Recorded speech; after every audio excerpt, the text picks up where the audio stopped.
لەمەکە لە هەڵبانەوەی پەڕەکانی ئەو ئاڵ بۆمە پڕبەرگەدا کە وێنەکانی نێودوتوێی تەنیا عەکسی چەند هەزار شەهید نین. لەبەردەم هەر وێنەیەکە وچانێکی درێژ هەڵوێستانێکت پێویستە. لێم مەپرسە ئەو ئاڵ بۆمە من بەچی بچوێنم. بڵێم کتێبخانەیەکی گەورەیە کە هەر کامی ئەم وێنانە قارەمانی سەدان ڕۆمان و چیرۆکنی. لێم مەپرسە ئەو ئاڵ بۆمە من بەچی بچوێنم. بڵام ئاسمانێکی پڕ ئەستێرەی سەرشاخ و شاری کوردستانە کە گشت جیهان لێوەی دیارە یان لە گشت جیهانەوە دیارە. لێم مەپرسە ئەو ئاڵ بۆمە من بەچی بچوێنم، لەبەر ئەوەی ئەو ئاڵ بۆمە هیچ شتێک ناگاتە ئاقاری، مقەدەس و بەرزترە حتا لە خودی ڕزگاری.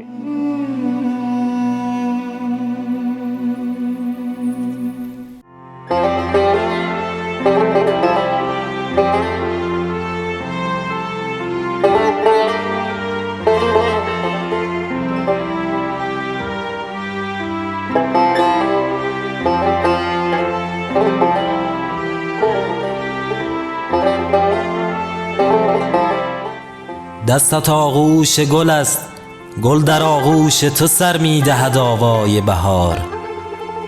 لانه کرده است به منزلگه کار سهره عشق دلت. پر کشیده است نگاهت تا دور، خط کشیده است به دنیای ستم شعله اسلحه ات. کوه الوندی تو، شط پرشوکت اروندی تو، اخگر باروتی نه خود جنگی تو. جنگ یکسانی انسان، عشق نورسته آزادی کار، شور پنهان قیام. می دود خون رگت بر تن خسته ز تاراج ستم تا که فردا سر دهد قهقه انسان. پل زند قوس و قزح، پر کشد عشق و مساوات به بام آبی.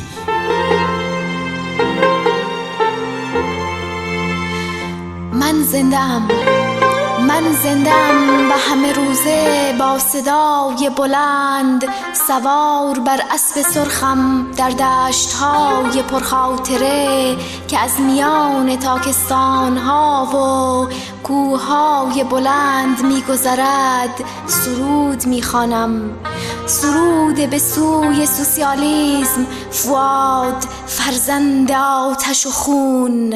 من زنده‌ام، من زنده‌ام در زمستان‌های پربرف وحشی، در بهار و یاسهای سفید و چشمان زیبای تو.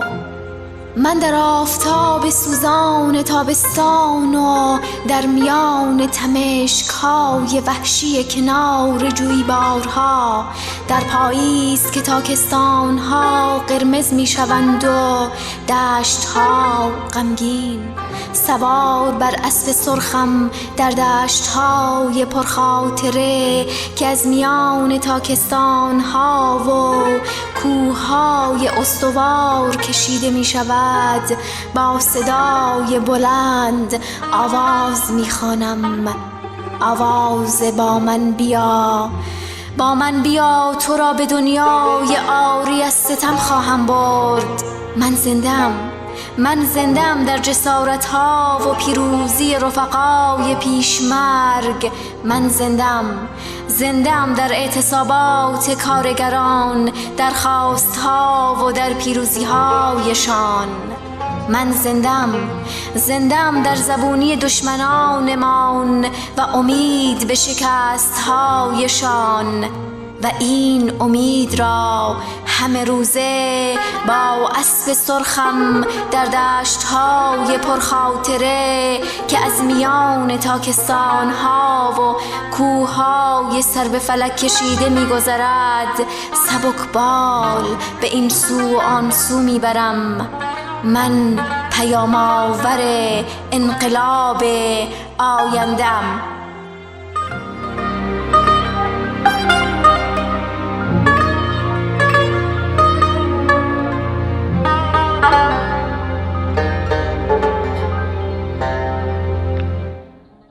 رفیق محمد باقر زرنگار که با نام مستعار تقی آذری فعالیت سیاسی می کرد، در سال 1331 در شهر قزوین در خانواده ای کارگری به دنیا آمد.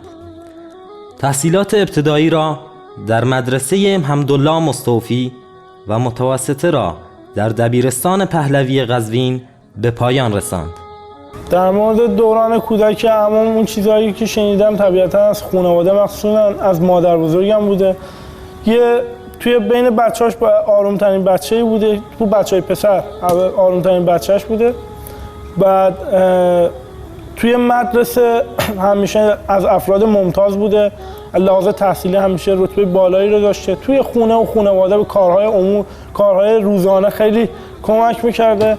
از دوستان و رفقاش هم که تا الان هستن در ایران زندگی میکنن و همبازیاش تا با صحبتایی که کردن، حرفایی که زدن، اینو شنیدم که همیشه با دوستاش خوب بوده، رفتار میکرده و به عنوان یه دوست نمونه از همه اونا انتخاب شده بود. بعد از گرفتن دیپلم در سال 1350 به سربازی رفت و در حین سربازی در پادگان عجبشیر با مسائل سیاسی آشنا شد. بعد از اتمام دوره سربازی در سال 1352 در رشته شیمی در دانشگاه تبریز قبول شد. دانشگاه دریچه تازه‌ای به روی فعالیت سیاسی او گشود. در لحاظ تحصیلی می‌خواسته ادامه تحصیل بده بعد از سربازیش. وقتی که سربازیش رو تموم میکنه در کنار تحصیلش در دانشگاه تبریز در رشته شیمی کار سیاسیش هم ادامه میداد. با فعالین سیاسی بیشتری آشنایی پیدا کرد و به تلاش‌های سیاسی خود سطح و عمق بیشتری داد. در یادبودهای 16 آذر و تمامی تظاهرات و اعتراضات دانشجویی آن دوره شرکت می‌کرد و با گروه‌های کوهنوردی دانشگاه همکاری داشت. در سال 52 با گروه فریاد خلق ارتباط پیدا کرد. در 6 بهمن 1353 یکی از همشهری‌هایش به نام مسعود پرورش که دانشجوی دانشگاه صنعتی آریامهر تهران و عضو سازمان چریک‌های فدایی خلق بود، در درگیری با مأمورین ساواک در تبریز جان باخت. مسعود دوست نزدیک و بسیار صمیمی او بود و در نزدیکی خانه وی در خیابان حافظ به طرف مارالان در یک خانه تیمی مخفی شده بود. جان باختن مسعود تأثیرات عمیقی در رفیق تقی به جای گذاشت، طوری که بعدها تنها فرزند خود را به یاد او مسعود نام نهاد.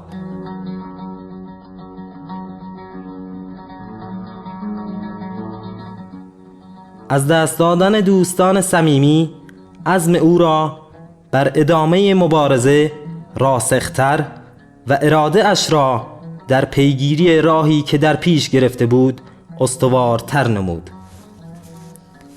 رفیق تقی بعدها ارتباط با فریاد خلق را قطع نمود و به گروه مبارزین خلق پیوست و تا رده‌های بالای تشکیلاتی در این سازمان رشد نمود. تداوم فعالیت سیاسی وی را ناگزیر ساخت در سال 55-56 راه زندگی مخفیانه را در پیش گیرد. در سال 56 یکی از خواهرانش نیز به او پیوست و به فعالیت در تشکیلات مبارزین خلق پرداخت و بعد از مدتی با یکی از فعالین همان جریان به نام محمد جعفر خالقی که اهل خلخال بود ازدواج نمود. محمد جعفر بعد از انقلاب دستگیر شد و 3 سال در زندان چوبین در قزوین زندانی بود. در آخرین تماس‌های تلفنی که مزدوران رژیم از زندان اوین با خانواده او گرفته بودند، گفته بودند که وی در رابطه با کومله دستگیر شده است. رفیق تقی با آغاز مبارزات انقلابی مردم ایران بر علیه رژیم شاه در سال 56-57 از تبریز به تهران رفت. فعالانه در این مبارزات شرکت نمود و در راه پیروزی انقلاب از هیچ کوششی فروگذار نکرد. روی کار آمدن جمهوری اسلامی و درندگی و قساوتی که این رژیم از همان روزهای آغاز زمامداری در سرکوب مطالبات و خواسته های برحق اقشار مختلف مردم ایران از خود نشان داد، با اعتقادات و آرمانهای انسانی و عدالتخواهانه او در تضاد قرار گرفت. وجدان بیدار او اجازه نداد در برابر این ستمگری ها و این توحش افسار گسیخته سکوت کند و مدارا نماید. راه مبارزه با زورگویی و بیدادگری رژیم تازه به قدرت رسیده را نیز در پیش گرفت و هر جا صدای اعتراض بر حقی شنید در کمک به آن تردید به خود راه نداد. در اعتراضات گسترده مردم تبریز علیه سرکوب وحشیانه جریان خلق مسلمان فعالانه شرکت کرد. بعد از یورش پردامنه جمهوری اسلامی به کردستان به یاری خلق کرد شتافت. اسلحه بر دوش گرفت و ماها در صفوف پیشمرگان کومله علیه رژیم جنگید. یه علیرغم تضاد عقیدتی که با سازمان مجاهدین داشته، در 30 خرداد 1360 توی درگیری که بین رژیم و مجاهدین پیش اومده بوده در روی پل کالج در اونجا شرکت داشته. بعد از اونم به کردستان رفته، مدتی رو در کردستان بوده و بعد بنا به سفارش تشکیلاتی دوباره در قسمت کارگری حزب به داخل کشور میاد و زندگی مخفیانش رو شروع می‌کنه.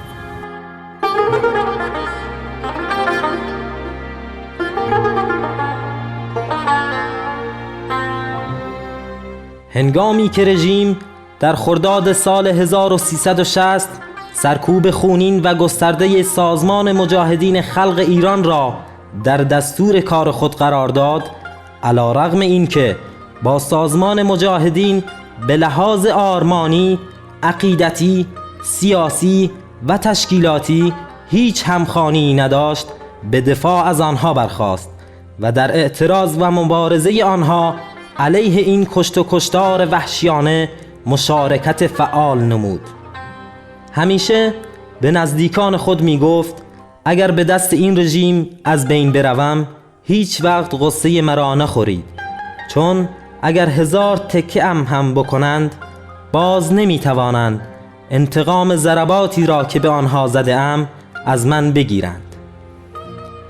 در سال 1359 با فاطمه خدادوستان که او هم از فعالین سیاسی بود و در کار تشکیلاتی با نام مستعار بدری شناخته میشد ازدواج کرد. ثمره این ازدواج فرزندی به نام مسعود بود. بعد از انقلاب به تشکیلات وحدت انقلابی ملحق شده بود. اسماعیل یگانه دوست و فردی دیگری که او هم تقی نام داشت و اهل اسکو بود از رفقای تشکیلاتی و یاران صمیمی او بودند. آنها در موارد زیادی قرارهای تشکیلاتیشان را در خانه پدر رفیق تقی آذری می‌گذاشتند. پدر رفیق تقی خود مبارز سیاسی بود و سابقه فعالیت با حزب توده را داشت. اسماعیل یگانه دوست از بهار سال 59 به تشکیلات کومله پیوست و مدتی را در کردستان در صفوف پیشمرگان کومله ماند. در همین ایام بود که رفیق تقی آذری نیز به کردستان آمد و دوشادوش پیشمرگان کومله در مقاومت مسلحانه خلق کرد در برابر یورش گسترده و بی‌امان جمهوری اسلامی به کردستان مشارکت نمود. اسماعیل بعداً برای مأموریت تشکیلاتی به تبریز برگشت، اما متاسفانه پس از مدتی دستگیری و سپس در 8 تیر ماه سال 1360 به دست دژخیمان رژیم به جوخه اعدام سپرده شد. تقی هم در تبریز سر قرار تشکیلاتی دستگیر و بعداً اعدام گردید. دستگیری این دو و سپس اعدام شدنشان رفیق تقی آذری را بسیار متأثر کرد و بار غم سنگینی را بر دلش نهاد. رفیق تقی مدتی زیادی در کردستان نماند و به توصیه تشکیلات به تهران برگشت و تا زمان دستگیری در بخش کارگری جریان وحدت انقلابی فعالیت می‌کرد.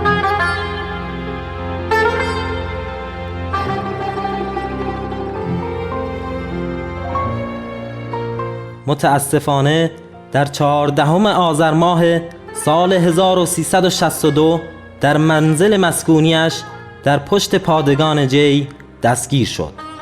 اون چیزی که من اطلاع دارم من مستنده در 14 آذر ماه سال 1362 سر یک قراری که با یکی از افراد داشتن ایشون حاضر میشن. توی اون قرار ملاقات دوستشون رو گرفته بودن و نبوده. ماموران رژیم از قرار اطلاع داشتن، سر قرار حاضر میشن، عموم رو تا خونه دنبال میکنن. خونه رو که پیدا میکنن در خونه رو میزنن، عموم رو با همون لباسی که تنش بوده میبرن توی خونه. به جز عموم 2 تا عمه ها و همسر عموم بوده.